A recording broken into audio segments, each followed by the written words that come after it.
Alright guys, I just found the old version of Massive on my computer on my Razer Blade 2017. So I got the version before the newer version of Massive called Massive X. So this is what Massive used to look like. It's from Native Instruments. It's a synth plugin, and basically it was one of the more complicated synths because it was not visual.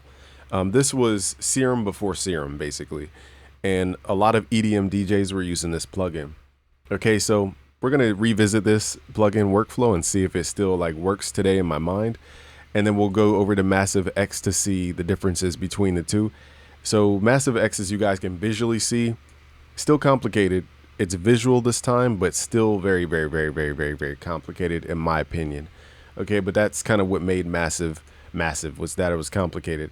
So let's go to Massive, and we used to use a lot of presets back in the day. I don't even know how to initiate the sound here. Let's go to File.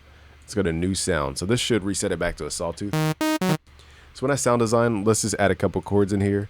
Very basic chords. Let's do C minor into suspended second chord, just to kind of give it some real world context as how we would use the sound in real life. Let's do this. Let's turn this down a little bit. Okay, pretty loud. And then we'll do... copy that over, flatten that third. Okay, so by default, just the sawtooth sound is very big sounding. So I see why EDM DJs love this plugin. It's a very big saw sound. Okay, and that's only one oscillator. So here the cool part about this Massive plugin was that we had, a wavetable. You had one sound, like a square wave, and then on the other side of the spectrum, you would have a sawtooth, for example. And what you can do with the wavetable position is start off in a square wave and then end up in a saw wave. Okay, so that's what made this special, is you could move this knob over time to shapeshift. So that's what WT position stands for, is wavetable position. I never understood this plugin, mainly because it wasn't visual. But as you guys can hear, I'll sweep from the sawtooth side to the square wave side. And basically, the sawtooth has even harmonics, the square wave has odd harmonics. Okay, so you're gonna hear tone difference.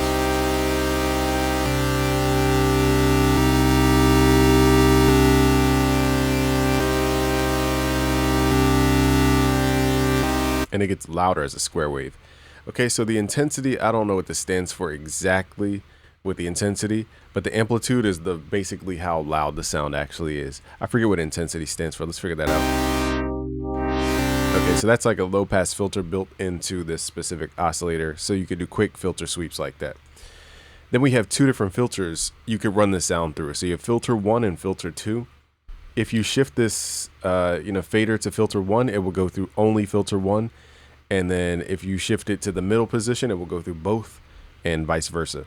So you can have these run in series or parallel. Series means one by one, whereas parallel means the filters run at the same exact time. So this is what made it unique too. You could shape the harmonics dynamically this way. So let's just build a sound first before we get into everything about everything, and just see how easy it is to build a sound. But I can understand the interface years after learning sound design. If you want to learn sound design, go to busyworksbeats.com/premium. I have a sound design fundamentals course, and then I have one that teaches you how to build your own drum kit. So like one that covers sound, like sawtooth, square wave, triangle, noise, and all that. And I have another one that covers like atonal sounds and how to get those sounds. So that's at busyworksbeats.com/premium. Because now that I'm going back to Massive, the old version, I'm realizing now that I understand sound design, I can work my way around the interface. Whereas when I didn't know sound design, I didn't know what half of the stuff meant. I was just clicking around. So firstly, what we're going to do is let's see if we can detune the sound, multiply it, and add some kind of chorus. Let's just see if we can get the basics down, and let's run it through a low pass filter. So quickly, we could use the intensity knob to kind of create the filter effect. It also seems to have like a ring to it, the intensity knob. I don't know if that's like a down sampling or what. There's definitely like a ring to that filter, which is not normal. Let's switch this filter type to low pass 4 times. Let's turn off the resonance. And I just want to determine the end value for the filter because we're going to add some modulation here using an envelope. So we're going to end here, and then let's see what else we can add. Let's add some effects to widen the sound out. Let's add some chorus ensemble. Let's do chorus. Massive still sounds really good as a plugin. Sounds very good. And let's add like another sawtooth here, oscillator 2. Let's go down an octave, taking out the sound a little bit, and let's run it through filter 1. Let's turn down the output gain to compensate. So now we have a thicker sound. Let's mess with the chorus depth here so we can create less wave interference. Pretty cool sound, pretty wide sound. And then at the bottom here we have noise, and then we have these additional effects we can add like bit crushing, sine wave shaping. So this looks like the distortion area down here. Let's try the bit crusher. That used to be our favorite effect back then.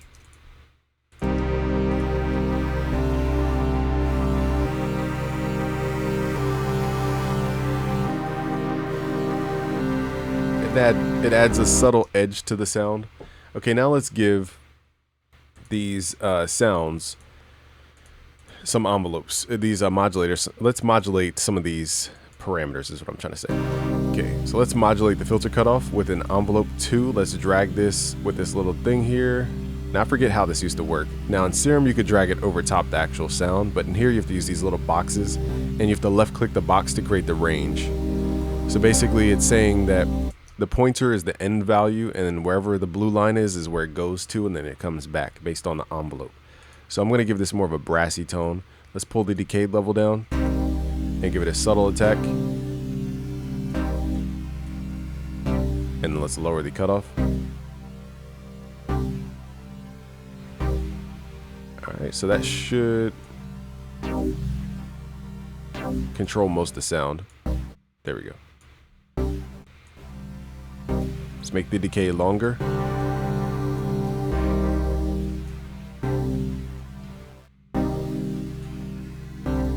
So I don't want the sound to completely fade out, so I'm increasing the level to make it feel like more of a sustained sound.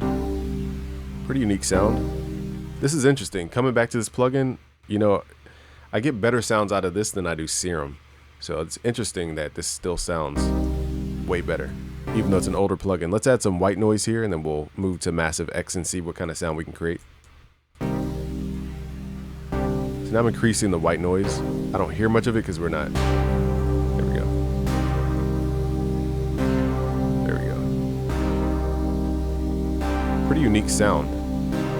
And one last thing I'll try is an envelope over the pitch value. So again, it's kind of ambiguous what these boxes mean. That's the only weird part about this, but let's add this to this box and set a range to 12. So we want this to go up an octave based on this envelope.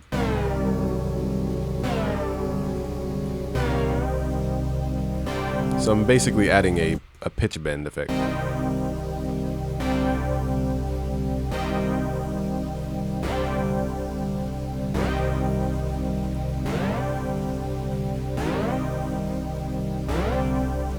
I'm actually shocked by this. This might be one of the best sound design plugins. Once you understand and get a mastery of sound design, you'll understand how easy it is to navigate around this interface, even though it looks super complex. Again, I have a sound design course.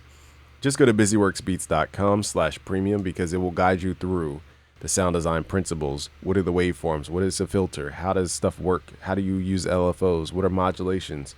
What is bit crush? What is noise? All that stuff is covered. Plus, I even teach you guys more advanced stuff.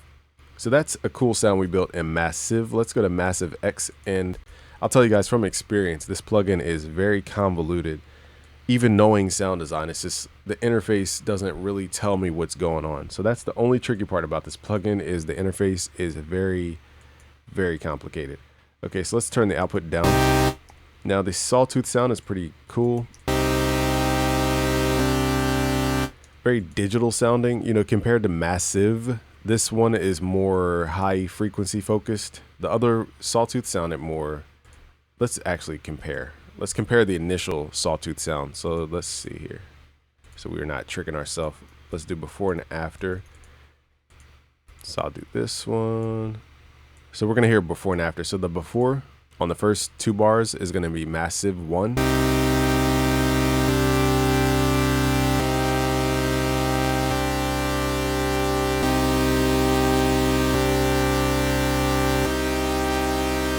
That could be a volume thing too, so let me be fair here to reset the volume back. I think it might be a volume thing. So watch your guys' headphone volume. So now we have the same volume, default volume on both. I didn't measure these in decibels.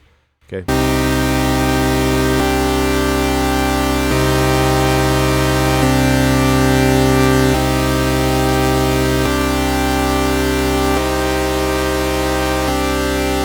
That second saw sounds so thin compared to the first one. As you guys could probably hear on that run, the first one sounded way more full. So I don't know what the difference is on the initial whatever, but that Massive's Sawtooth sounds way more full. Now that we have Massive X open, let's see if we can navigate our way around. Now this is, again, a very convoluted interface. So what I'll focus on is just stuff that is easy, like the filter and the sound source itself. Let's start with the filter type. So this looks like the name of a filter. We're going to click here and swap out the filter types. Very different from like low pass, high pass, band pass. These are weird names. You know, I don't know if these are founders or inventors or what. Very complicated. So let's kind of hit go. So we're going to start with the muffled sound here. And it looks like we have something cool, which is called frequency modulation of the filter. We're not going to use that for this sound, but that's pretty cool to have a simple knob to turn that up. Next, let's work on the sound itself. Let's see here. We have oscillator 1 and oscillator 3, or no, wavetable 1 and wavetable 2. So I don't know what 3 means. I guess that's the number of a wave. So now we're getting more bass out of the sound. That's pretty cool. So that's wavetable 1, and here's the volume fader. Let's add wavetable 2, and let's make this more sawtooth. Now I want to detune this one from the other one, so I assume that these are like pitch values, but I don't know what these two areas stand for, so let's figure it out. So I'm not hearing anything. I don't know what these are, so I'm just going to leave them alone. Maybe the master tuning is up here. There we go.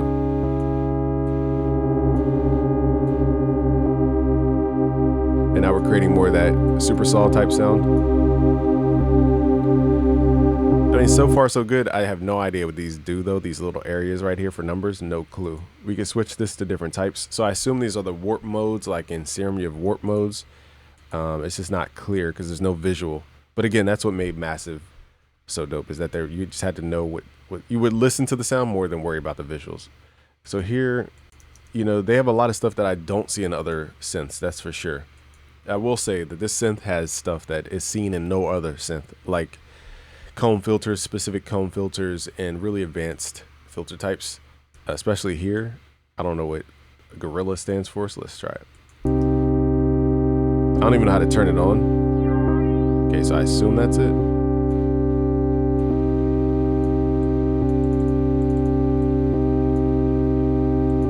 I'm afraid to hit times 2.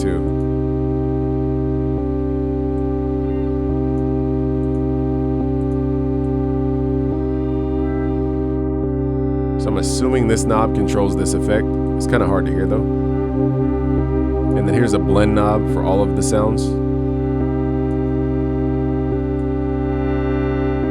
Now we're getting a really bright tone. So now we're just shaping like the harmonic density in different areas. That's what it sounds like it's doing. Let's pull this back to maybe times 2.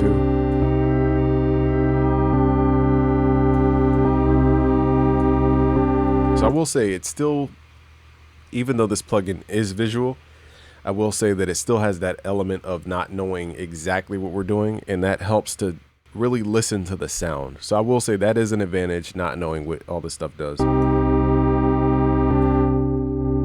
Okay, so let's move out of there with the sounds and let's start adding some noise, even though we can't hear the noise. The filter's too high, too low. Let's see how to shape this. So again, the next step is figuring out how to, shape half this stuff. Let's use E2, which I assume is envelope 2. We're gonna drag that over the filter frequency. So it has that same what's the word? Not archaic, but that same native, like whatever the word is, modulation way of going to stuff, which is those little boxes. So now we're gonna tell envelope 2, which is right here, as a modulation envelope. And it looks like we have different envelope types as well. So we have a whole panel for LFO, a whole panel for envelopes, a whole panel of, I guess, extra envelope in LFOs, and I don't know what T stands for. Maybe tracking or something. And then we have P for, I guess, some kind of sequence. So this synth is very, very, very unique. Again, I've never seen any of this stuff in any other synth. The problem is it's very complicated. Okay. But let's give the filter an attack curvature like we did with the brass sounds.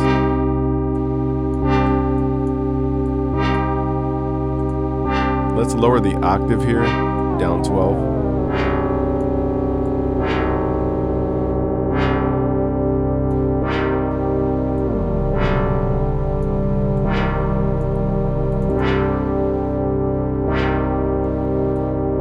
So balance out these sounds here.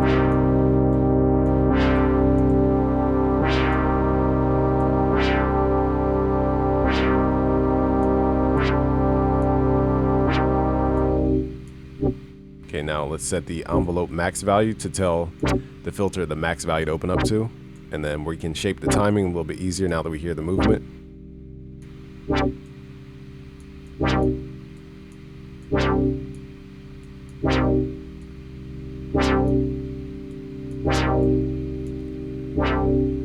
All right, so I mean, pretty basic sound that we're creating, but that's just because I don't know all these other functions. So I will say it's a lot to get to that sound, but the cool part is you have a lot of things to work with the oscillator to make your sound unique, but it's very subtle things. It's not like huge things.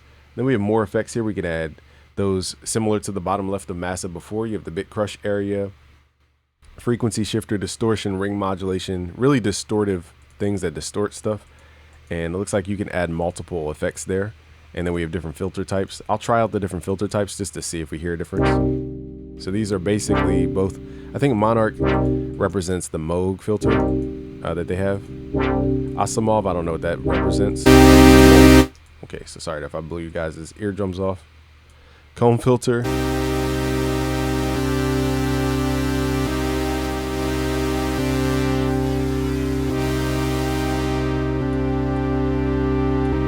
Kind of feedback. Now with the Sawtooth, it's kind of hard to really tell. I would have to use some noise for this to really make sense. Now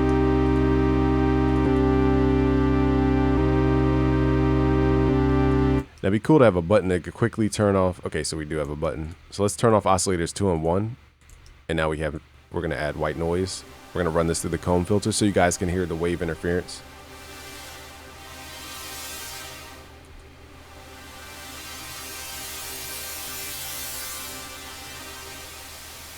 So the more feedback you get, the more chiseled out frequencies you get, because now we have positive wave interference. So we could add a tone like this to the sound and then turn down the noise. Now the only problem is now this sound is going through that filter. So I don't know if we could reroute that or not. But yeah, I mean, I normally don't use comb filters like that. Let's just use the low pass filter.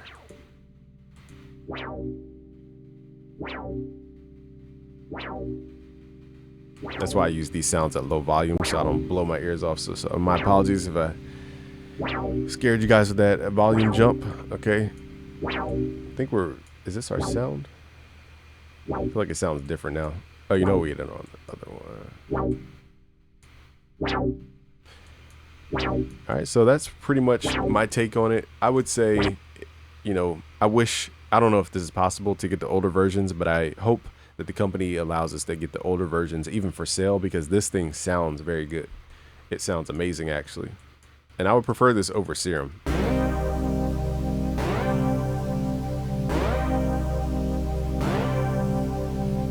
As far as like the sound of it.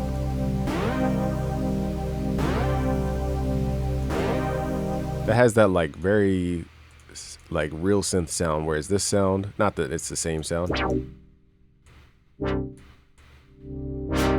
just feels more digital and more thin, even though it again is a different sound entirely. Just doesn't have that same vibe. Let's add some chorus. I think that's half the reason too. Now on here, I don't know how to add chorus like we did with the other one. Let me see if it's over here. Okay, so it looks like our creative effects, our modulation is to the right, this XYZ.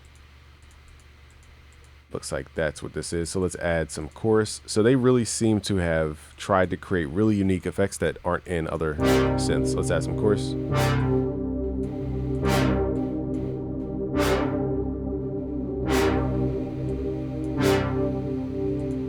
So we have vintage chorus, quadrant chorus, which is like hyper chorus, and then we have different timbres, I assume.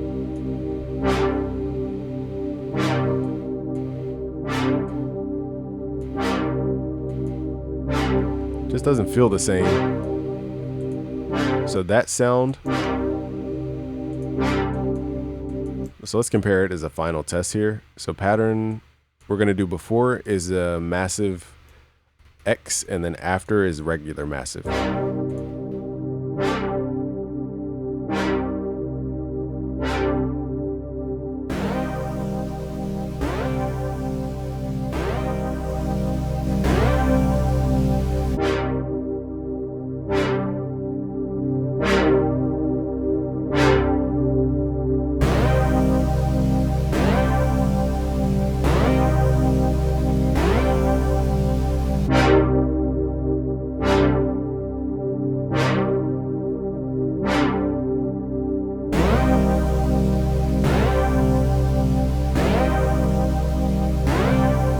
So to me, Massive, the first version, has way more weight to it, and it just feels more analog, whereas Massive X feels more digital, but it does come with more creative ways to create different types of sounds and really weird things. So again, my apologies on that sound blowing off, the speakers in my headphones, but subscribe if you're new. If you guys want to learn sound design, go to busyworksbeats.com/premium, because we have sound design courses for beginners all the way up to advanced. Just go to busyworksbeats.com/premium. I'll leave a link below. Subscribe if you're new. Peace.